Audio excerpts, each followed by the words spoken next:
Gary Gygax, the man generally credited with inventing Dungeons & Dragons and the modern phenomenon of role-playing games, once said, "The secret we should never let the game masters know is that they don't need any rules." There are a lot of people who get into heated arguments about that statement, mostly because there are a lot of people who don't understand that language is inherently slippery. There is no such thing as a meaning without context. There is also no such thing as a sentence that has one and only one meaning. In one context, Gygax's statement was simply a business observation. Neither game masters nor game players require an external source of rules. Any group of people could choose to play these games of make-believe any way they wish, without needing to buy pre-made rule books and other materials. If enough groups of people decided to play by their own rules, then businesses, such as the one founded by Gygax, would go under. But just as a Zen koan has multiple and not entirely rational meanings, depending on the context, this seemingly mundane statement can have profound, and dare I say infinite, other meanings. Welcome to Indeterminate Infinities, where we discuss multifarious aspects of the art of game mastering. My name is Gene, and I'm a professional writer and information architect, and I've been DMing for 49 years. Other arguments about the relevance of the statement, "The secret we should never let game masters know is that they don't need any rules," hinge on the notion that a set of written rules that a group has agreed to is the only way that the game will proceed amicably. The reasoning goes, we all agree to a particular set of written rules which we can refer to if we have any questions, confusion, or disagreements about how a particular situation should play out.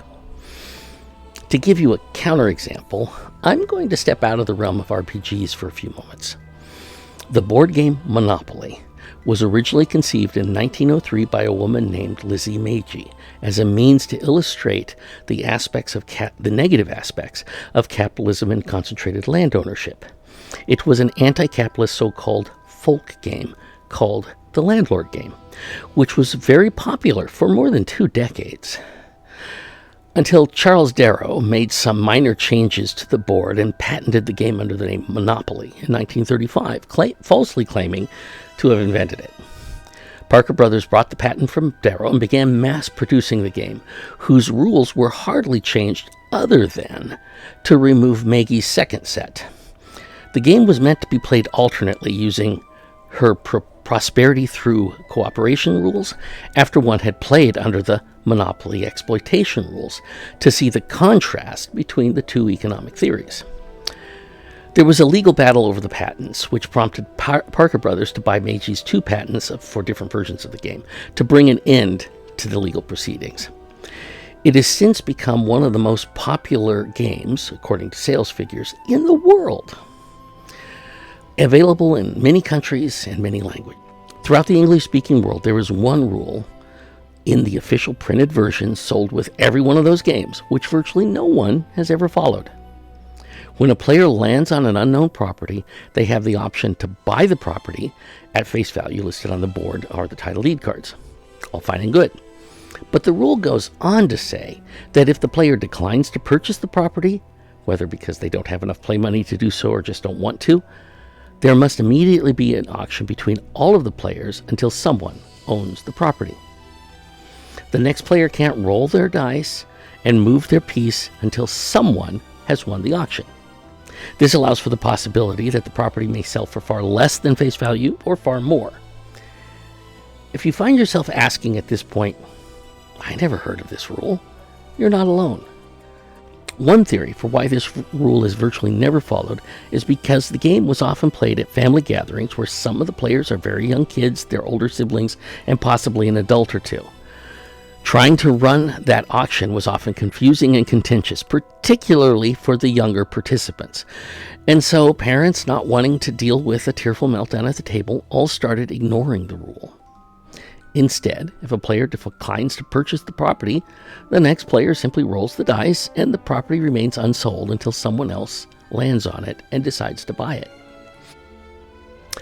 The practical upshot is that there are literally millions of people who have played the game of Monopoly who sincerely believe that they are following the rules as written. They have never agreed to this house rule of never conducting that auction, and they have been able to play the game. Millions. Now, you might dismiss this example because a board game isn't the same as an RPG. That observation is true, but completely irrelevant. Gaming is inherently a social activity. Human social interactions are governed by countless unspoken and unwritten rules.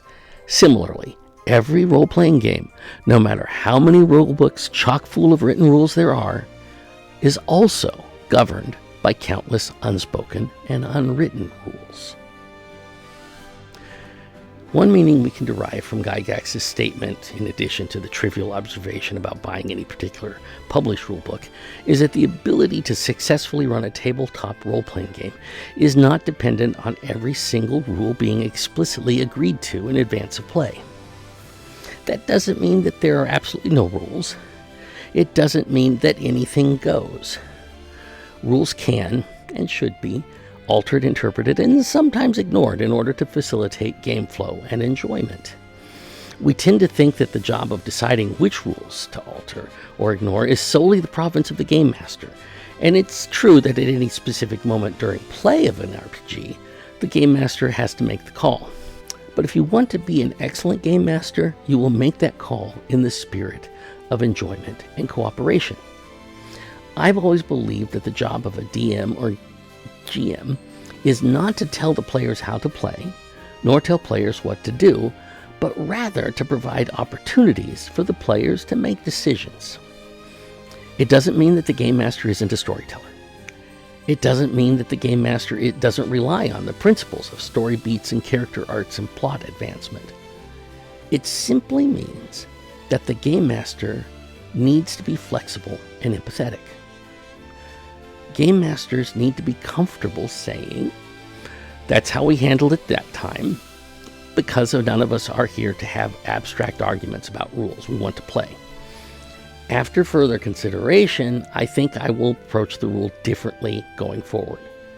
And I welcome any feedback you have on how it went, what you enjoyed about it, what you didn't enjoy, and how you feel about where we're going now.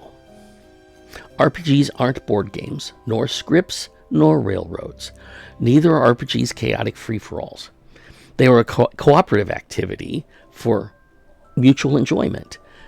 They are governed by both written and unwritten rules, and their only limit is your imagination. And that's where we'll leave it this time. If you enjoyed this video, please consider clicking the thumbs up button and or sharing the video. Click subscribe to be notified of when new videos are uploaded. And until then, keep dreaming.